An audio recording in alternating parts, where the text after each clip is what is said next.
Hello GCSE Maths students. So in today's video, we're going to be solving an AQA Maths higher tier paper. Which tier? Higher tier. And this is the non-calculator paper. So please throw your calculators away and come with me. Let's solve this. So I'm going to zoom it in here so that you can see the question crystal clearly. I hope it's visible. Let's get started. The first question, 0.7 times 0.5. We need to work this out. So what should you do in this case? Write 0.7 and write 0.5 underneath each other and then just start the multiplication process. 5 times 7 is what? 7 times 5 or 5 times 7, whatever it is, it's 35. 5 times 0 is what? 0, add 3. 1, 2, 3. It's going to give you 5 times 0 is 0, add 3 is what? 3. Yeah? Now, once you move to the next step, just take this carry off, right? And now, add a 0. Add what? A 0. I'm going to be putting a 0 here. Why? Because as soon as you move to the next digit after 5 is obviously 0. Whenever you move to the next digit 0, you're going to add a 0 here, right? So every time you're going to be like moving a place, you're going to be adding a place 0, yeah? So now let's do it. 0 times 7. 0 times anything is 0 simply. So 0 times 7 is 0. 0 times 0 is 0, right? And let's add it up, okay? So multiplication, after we're done with multiplication, let's add it up. What is 5 add 0?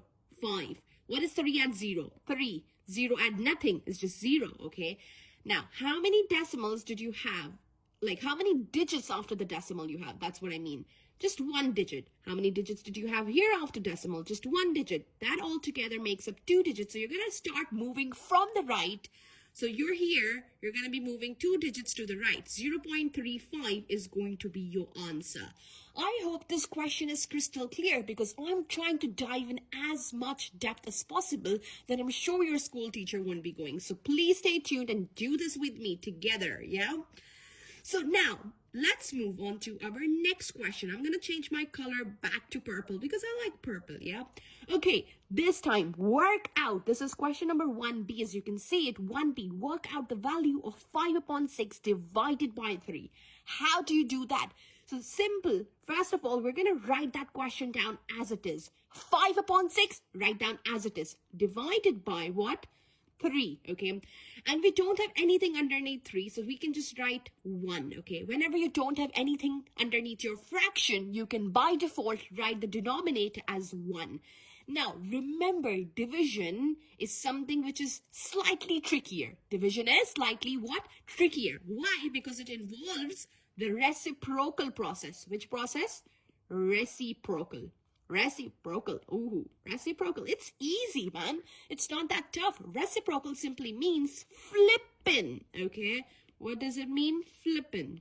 Okay, now flippin' the denominator to the numerator and the numerator to the denominator. What does that mean? I'm going to write 5 upon 6 as it is. I'm going to convert it into multiplication and I'm going to write 1 on the top and 3 at the bottom. So this is what reciprocal means. Flipping the positions of the numerator to the denominator and vice versa, yeah?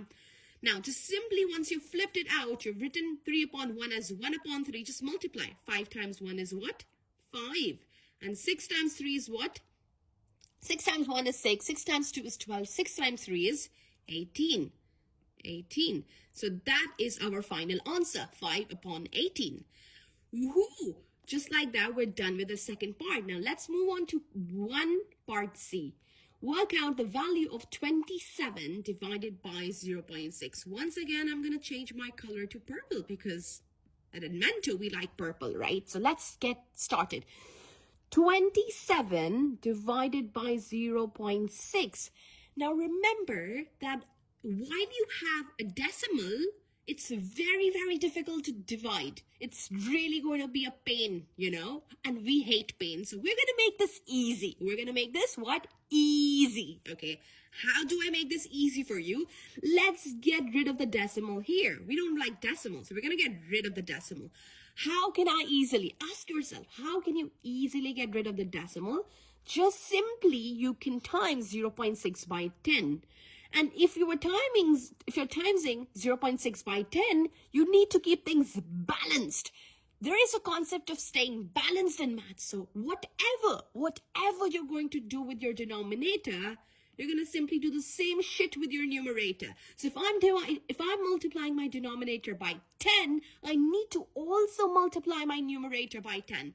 And that is what we call as keeping things balanced. So quickly answer my question. What is 27 by 10? Quick. 27 by 10 is 270. And 0.6 times 10 is what?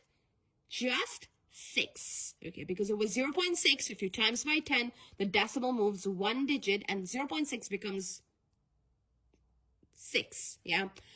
Now simply let's do the bus stop method. 270 divided by 6. So read the table of 6. 6 ones are 6, 6 twos are 12, 6 threes are 18, 6 fours are 24. 6 times 4 is 24. So we can write that down. 6 times 4 is obviously 24. What remains? 25, 26, 27. So there would be a 3 carry here, and this would become 30. When does 30 divide 6? So 6 times 5 is 30, right? So what is the final answer for this question? The final answer, like light purple, the final answer is 45. I hope you're with me. So far, so good. So stay tuned for more videos like this.